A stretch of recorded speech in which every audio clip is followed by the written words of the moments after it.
Hey there, I'm Muska and welcome to HitScan. We're looking at some new Killjoy details that have been released. Also, the actual character has been revealed, the actual art for this agent. And, well, here she is, Killjoy. This was published together with a bunch of other information in a German article by GameStar. And we're gonna take a bit of a closer look at all of that together with Ryan, who's here to, well, check all of this out. But first, a quick word from our sponsor, AimLab, the advanced aim training tool that lets you run aim drills to improve your aim outside of playing Valorant. We recently started with AimLab, and as a first benchmark score for you guys to beat, Miska hit 60k points in the classic mode grid shot. That's me. Download for free and see how far you can push your aim. Makes sense why a German agent would be revealed by a German news publisher, I guess, a game industry publisher, you know what I mean.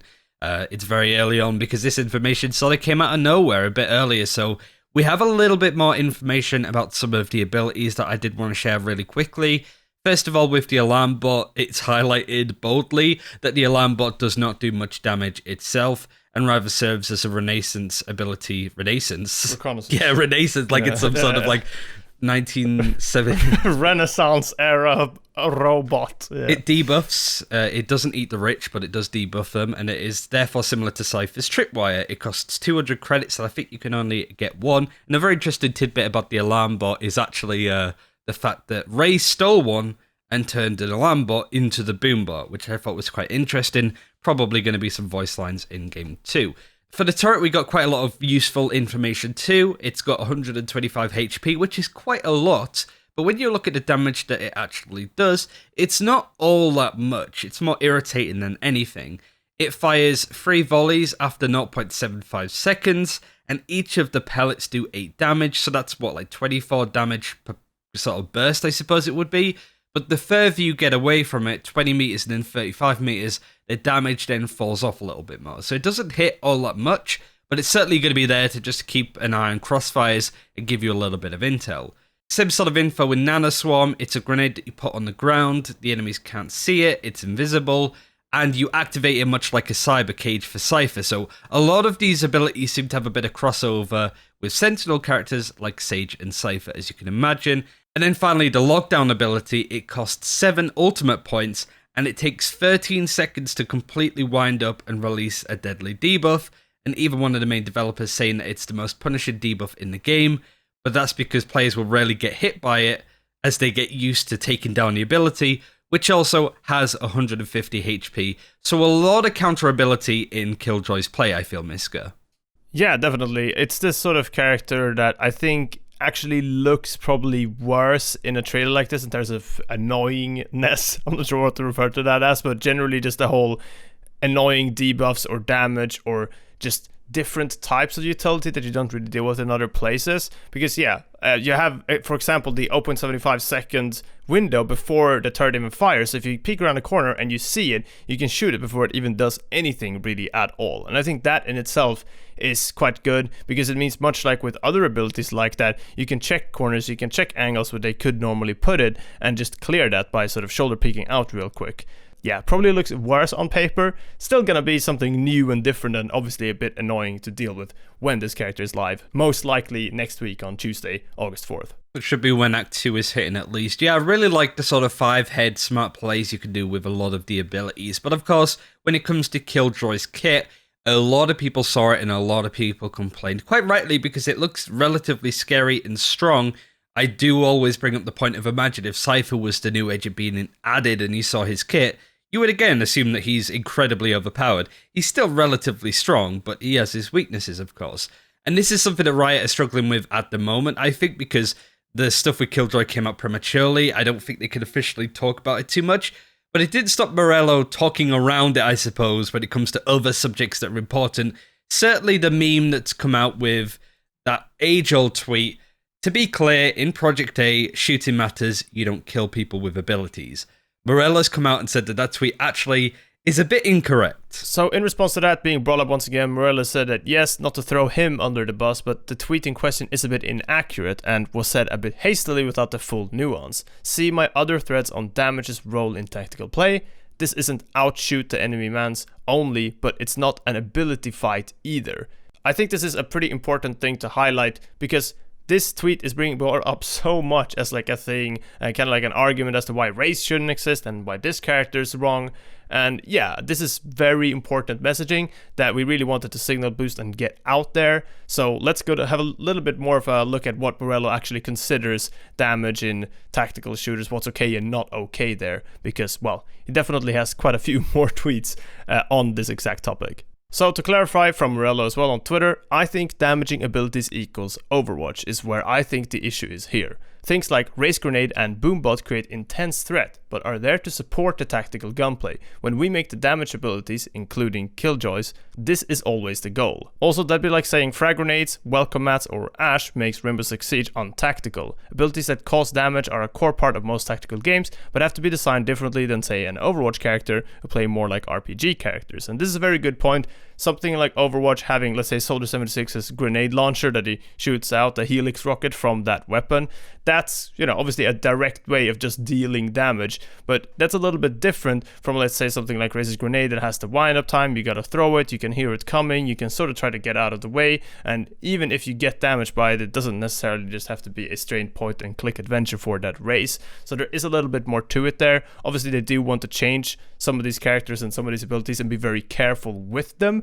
But yeah, all in all, that initial tweet talking about no killing with abilities in Valorant was never really accurate, and this is more the actual stance on damaging abilities in Valorant, at least from the, character design lead himself.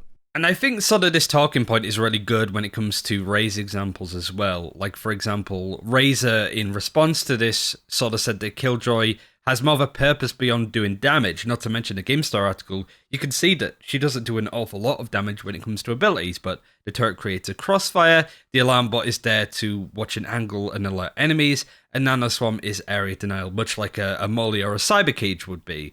So without damage, Killjoy's abilities wouldn't threaten any space. It's kind of like when people would talk about the snake bite from Viper. You just walk through it. If you don't respect an ability, it's effectively useless. Morello also added onto this too, saying that abilities doing damage are about generating threat or pressure. Killing is what happens when you can't or won't deal with the ability. For example, you're stuck in an angle, you can't really get out and you get flushed out with a grenade, or you just stand there and take it because you're an idiot. That's gonna punish you. And then Morello does also say that damage must be the punishment, or you don't need to respect its footprint, kind of like I mentioned with the Viper Snakebite. All of these abilities are there to punish you or put you in unfavorable engagements, but it's not inherently meaning that these abilities should win in a lot of fights. I think the only thing that really gets used in an engagement, right, is the satchels from Raze, right, Miska? And this is something that Morello gave a little bit more info on because they are looking to nerf that and potentially the ultimate. Yeah, so like I kind of mentioned before, Morello talks about another tweet here saying that the Raise Grenade makes you move from an area into bad positions. That's the idea of that.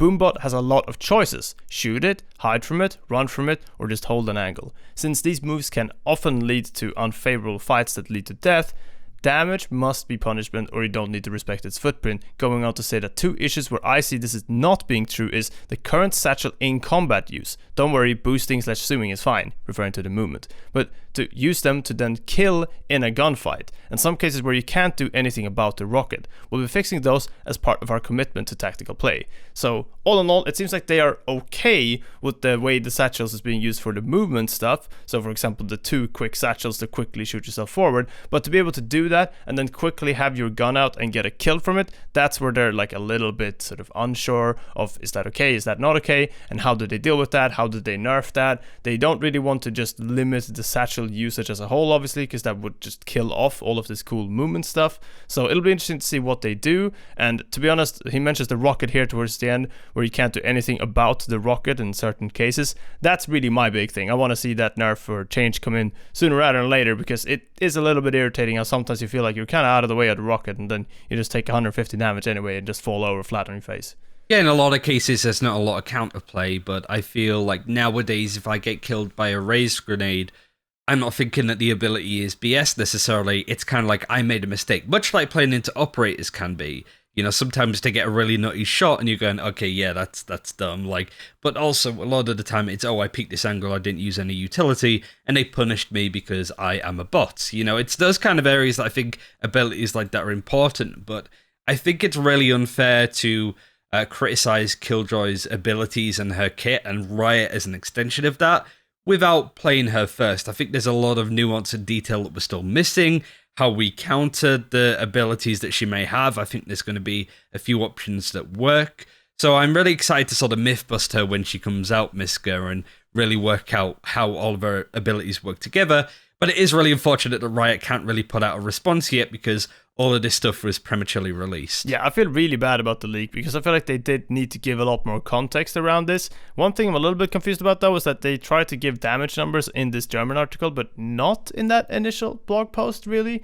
And I feel like the damage numbers and anything around just the ability details, the actual numbers there, and having those broken down is really important to not get this type of response instantly. That's like, oh my god, it's Torbjorn, but in Valorant, and this is gonna ruin the game. Because that's gonna happen before anyone's played it. So yeah, hopefully we get our hands on this in not too long, so everyone can sort of, get a more realistic view of the whole situation, because I don't think this is gonna be, at the end of the world.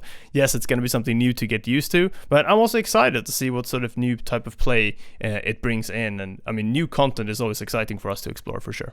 In regards to other bits and pieces about Killjoy that we haven't spoken about, there are a few cosmetics on here. You can see the sprays on the right hand side, the bottom left, the abilities, which were teased way back in Act 1 with the banner. I'm wondering if we'll see much in Act 2 when it comes to other teasers, I suppose. But yeah, she's sort of a part of Valorant. She's Brimstone's protege. She's meant to be the smart one. So this feels very much like a five-head kind of play agent using stuff in the right position at the right time. So, and very good to anchor sites, no doubt, much like Cypher and Sage are. But I think if you do try and play 3 Sentinels on a team, operators are just going to ruin you because you don't really have too many smokes or anything to really deal with aggressive teams, and you'll suck on the attack. But it's nice if Riot tried to get ahead of the criticism that's come out, and I guess it's good to have the community get over the nuance, I suppose, of abilities shouldn't kill. I think they should put a lot of pressure on, and sometimes that might lead to a frag, but it shouldn't do, really. Certainly as people get a lot smarter with dealing with the game. Yeah, I love the look of all of this, though. I really like the idea of all the bots and just the whole aesthetic. I hope that it doesn't feel too annoying to play against, and it kind of becomes more of like, an alternative Cypher, almost. That would be really cool, and I think people are pretty okay with Cypher. I don't feel like people think Cypher is just, too bad and too just annoying to play against and should be just deleted from the game as a whole. So hopefully the Killjoy falls into that category as well. And as the game goes on, I'm sure, much like with Reyna, we're gonna get used to this character too. So yeah, hopefully there's not too many bugs and too many things that need to get fixed. And if there are, we've said before and we'll say it again, the devs will be on it. They're looking out already. They seem to be all over social media to just see how people are responding to seeing Killjoy revealed. So yeah, enjoy that. On August 4th is when she'll be live. We might have some more details before then. We'll see. And make sure to subscribe and hit that bell to not miss out on any Valorant news or anything new that's put out around this game. Gameplay, developer interviews that we do exclusively with the developers occasionally, and anything else that might be interesting quality content from this channel. Don't forget to give AimLab a try to improve your aim. It's free to play on Steam, and you don't need anything else to get started. Just give it a download and see how far you can push yourself. And if you want to compete with us here at HitScan, we've just started running grid shot regularly. For our first benchmark score, I hit 60k points in grid shot. It's a very standard drill that you can check out in the main menu. If you think you can do better, then give it a download and screenshot your score after a run and tweet it to @HitScanYT on Twitter. Thanks, AimLab. Thank you very much for watching, and I believe that's all. Yeah, bye-bye. Take care, like and subscribe, and see you then. Bye-bye.